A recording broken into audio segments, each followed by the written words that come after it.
संतोष, तुझा विचार बदलणारच नसेल तर मी तरी फोर्स करून काय करू? खरं तर तसा अधिकार सुद्धा मी गमावूनच बसलोय.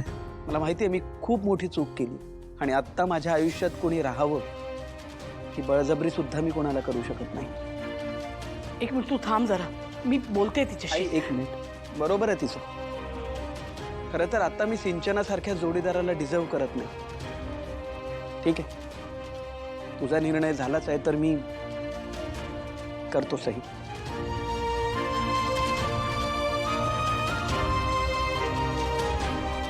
हरीश, अरे समजतोस काय तू स्वतःला?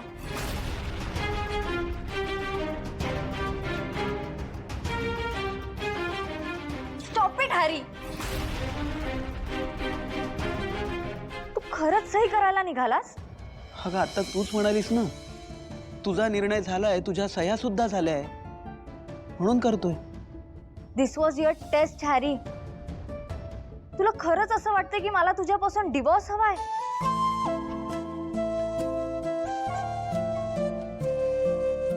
नकोय का? मला सुद्धा नको आहे ग हनी. कारण तुला चांगलं माहितीये माझं तुझ्यावर खूप प्रेम आहे. पण आता खरंच मला असं वाटायला लागले की मी तुला डिझर्व करत नाही.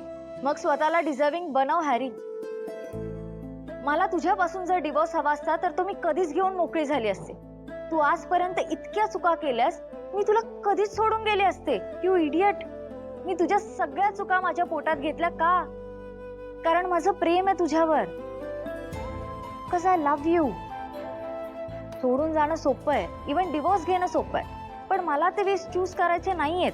मला हवंय की जेव्हा मी हे डिवोर्सचे पेपर तुझ्या समोर टाकले ना, तेव्हा तू म्हणावंस की हे पेपर फाडून दे. मला हवंय की तू मला विचारावंस की मी स्वतःमध्ये काय बदल करू हनी, म्हणजे तू मला सोडून जाणार नाहीस. मलाच काय, तू तुझ्या आई बाबांना विचार, वीणा वहिनींना विचार, ह्या घरात कोणालाही विचार. कसा आहेस रे तू? समोर पेपर आले नाही की निघाला साईन करायला?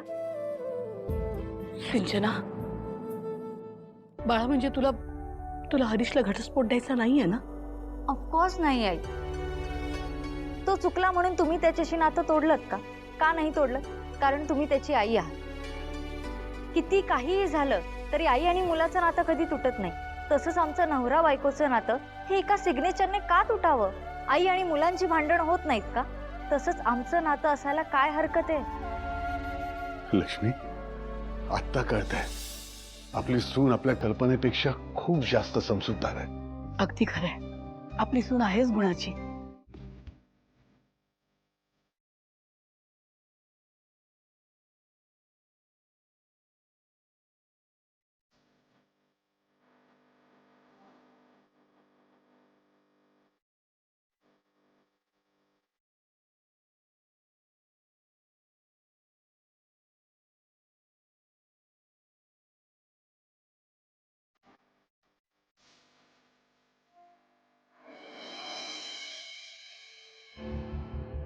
जानू, तू माझ्याकडे कायमची परत येशील हे तर मला माहीतच आहे. पण आज तुझ्या वाढदिवसाच्या दिवशी मला ऍटलिस्ट तुला भेटायचं आहे. एकदा, फक्त एकदा तुला भेटून प्रत्यक्ष विश करायचंय जानू.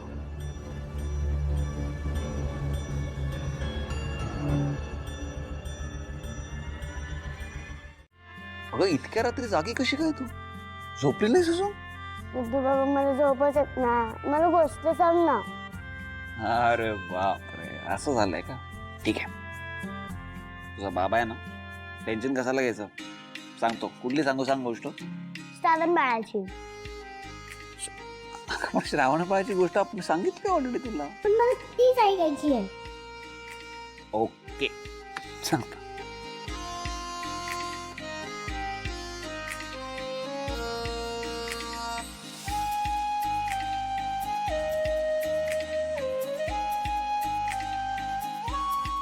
बाप रे, वाव.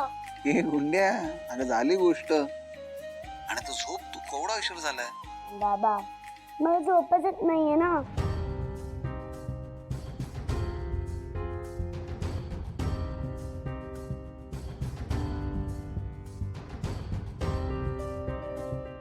आनंदी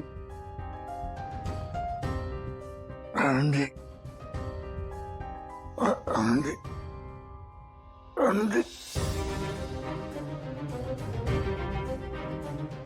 आनंदी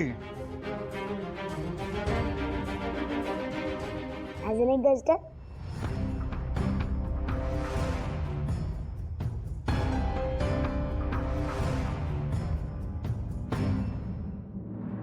गुंड्या नाही नाही, हे बघ, नाहीतर उद्याच तुला उठायला लेट होतो आणि मग अगं ऐक ना बाबा गुंड्या. बरं बरं. कोण जागतंय एवढ्या उशिरापर्यंत? पाहुणा आहे. आनंदी, किती उशीर झालाय? का जागी आहेस तू एवढ्या वेळ? तू माझ्याशी बोल ना. आता इकडनं मी कसं झोपवणार तुला? गाणं म्हण.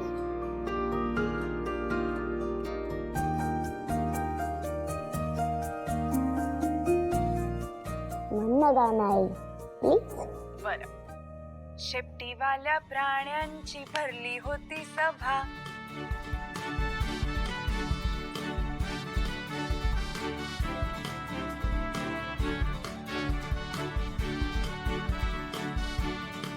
गाय म्हणाली, गाय म्हणाली. अगं आई, असं नाहीये ते. अगं गाय म्हणाली अशा अशा शेपटीने मारेन मी माशा. बरोबर, विसरलेच मी.